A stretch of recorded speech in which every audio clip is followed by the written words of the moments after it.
unhinged rant on things that big breath work and other trainings don't want you to know. And the first one is you don't have to touch anybody. But that doesn't sell in good marketing photos. You go to a breathwork training website and the facilitators have their hands on people's heads or their chest or their heart. You don't have to touch anybody. You don't have to. You can do Reiki, you can do all these things. You don't have to. Healing is not dependent on you doing anything to anybody, touching anybody. It's not. Another one is you don't have to protect your energy. You don't have to. You imagine Jesus walking around and be like, oh, can't go into there. I got to protect my energy. No, he was like, hey, bring the sinners on. Bring all the people who are low vibe. Bring them on, man. I am the light. I know who I am. Nothing real can be threatened. Nothing unreal exists. Therein lies the peace of God. Opening line of A Course in Miracles. You don't need energy protection. We talk about this in our training. Here's something that I feel bad saying. You don't need fancy words. You don't need to understand the neuroscience or the somatics or the nervous system and the polyvagal theory. Honestly, you don't need it.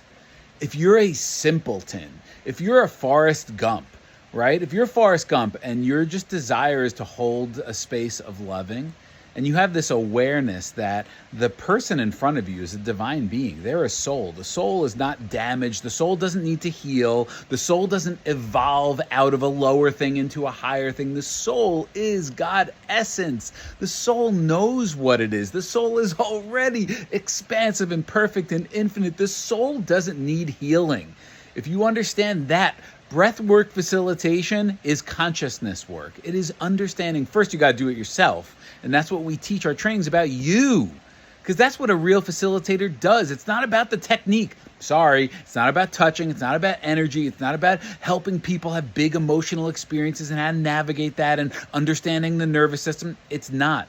Where does Jesus ever talk about specifically the neuroscience of the brain and the nervous system and healing trauma? He doesn't specifically use that language because it's not really important. When you know who you are because you've experienced, not you think about who you are, you read a book and God says or Jesus says or this Michael Singer in Untethered Soul says this and I get it. No, when you know who you are, you know who everyone else is. And you're not here to fix anyone. No one needs healing. Sorry, you don't really need healing. The human personality, that might be the path you chose to expand your consciousness. You forget who you are.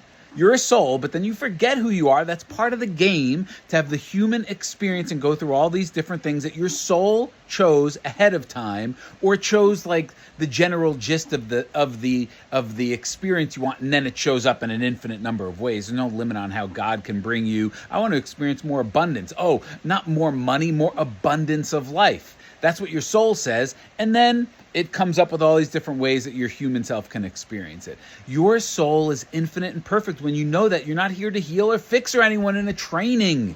You don't need to know about the nervous system and how it works and the diaphragm. Like, this is what we teach some of it too, because it's nice to know, but you don't need it. You hold a space knowing who you're with. That is your job. You're not here to heal, fix, make someone have a certain experience. You can't re-traumatize someone in breathwork. I see that everywhere. Maybe at a certain level of consciousness you can, but not at a higher level, because you know that their soul is driving the ship. Here's what does the healing in breathwork. The breath does the work. Just doing the breath, it'll do the work. Get out of your own way. You're not that important as a healer. You're not healing anyone. The breath does the work.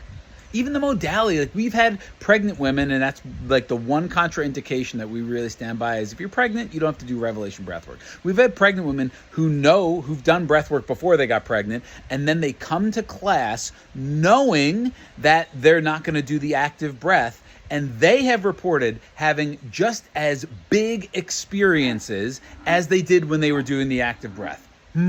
So even if you do the breath wrong or not the right technique, the breath does the work. Your intention is everything. If you're not ready to heal, if you don't want healing, if you're stuck in your story, which is fine, if you're committed to being right, if you're committed to being a victim, the victim identity, the victim mindset, identifying as a victim, meaning, whatever, I'm not getting into that. If you're committed to that, if you're committed to all those things, you're going to receive what you're ready to receive. Let's just put it that way. You might receive a little bit of a healing, and healing is just remembering who you already are anyway. The breath does the work. The client's readiness and their intention does the work. And it's not good or bad if they have a huge, big experience or a tiny little one. Again, that is nothing to do with you as a facilitator, and really as a breather, really doesn't have anything to do with you either, just your willingness to get out of your own fucking way. So there's probably other things that I would go on a rant on about, like the whole big breath work. I'm making that up, of course. But like, I just see all these other trainings and I'm like, you don't need all that. You don't need a 200-hour certification. What do you need? 200 hours of experience? Yes. 200 hours of experience? Hallelujah. You don't need 200 hours of learning all these things that don't really matter. Like, why are we doing breath work? Nervous to feel better? A lot of people actually try and do breath work to not feel their feelings, to get out of a feeling, to feel more what they want to feel a certain way and not feel a certain way. So they're going to do breath work. And a lot of trainings and teachings market to that because people don't want to feel things, or they want to feel the way they want to feel. So if you market to that, that's what they want. That's what they think the problem is. Give me a fucking break, man. What is being alive about? What is breath work really about? It's about remembering who you already are. It's Christ consciousness. Christ was not somebody's last name. It's the awareness, the experience, the knowing that cannot be shaken. When you know something, you don't like doubt it. You know it. It's knowing who you are.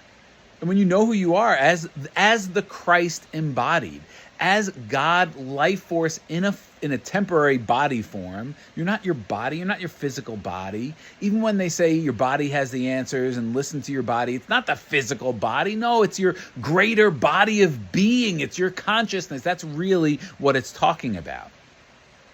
So Christ consciousness is what the ones who are interested in it too are waking up to, are being led to. You don't need all this extra fucking shit. It's great for marketing. You'll spend more money. It feels good to the brain and the intellect, but you don't need it.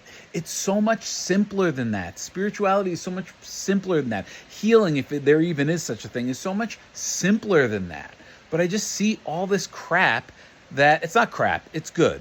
There's a space for it. If you're into it, go for it. But you don't need it. I guess I'm trying to accept and own my own style, my own approach. And you may not, this is not for everybody. You may not dig it, and that's totally cool. But just sharing another perspective. The rant is over. I doubt anyone's listened this far, but I love you. You're okay right where you are. You are magic in form, here to express what brings you alive, because what brings you alive is more life force. It's more God in the world. It doesn't matter if he makes you money. It doesn't matter if no one knows about it. It doesn't matter if you leave a legacy or a dent in the universe. Like, who the fuck cares about the universe and the world and your legacy when all things in time are temporary anyway? But you, your soul, your heart, your consciousness remains. That's what we're here for. You're not here to make a difference. You're not here to help anyone necessarily. You're here to express your heart. Now, if you're drawn to a certain modality or a certain cause or a certain thing, great. But no one else needs to be drawn to that same thing, and it doesn't even fucking matter. If you're pralines and cream, be pralines and cream. If you're Rocky Road, be Rocky Road. If you're French vanilla, be French vanilla. If you're a rose, if you're an iris, if you're a lilac, be what you are. If you're an elm, an oak, a fucking weed, be a fucking weed. Be what you are. That's it. Be what God made you to be, which is what you are. So actually, if you're still listening and you're into breathwork facilitation or considering it, our training will actually help you unlearn all the stuff that you've learned from all the other trainings, and you'll be like, oh my God, this is so simple. It's too simple. It's really simple. I love you. Have a great day. No one's watching this this much. And if you have any questions or you want to talk or you're curious about facilitating, let me know.